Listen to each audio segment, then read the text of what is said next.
أعوذ بالله من الشيطان الرجيم. بسم الله الرحمن الرحيم. وما من دابة في الأرض إلا على الله رزقها ويعلم مستقرها ومستودعها كل في كتاب مبين.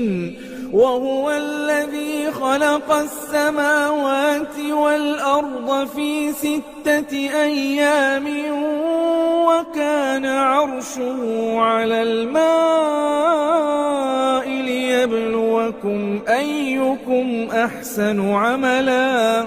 ولئن قلت إنكم مبعوثون من بعد الموت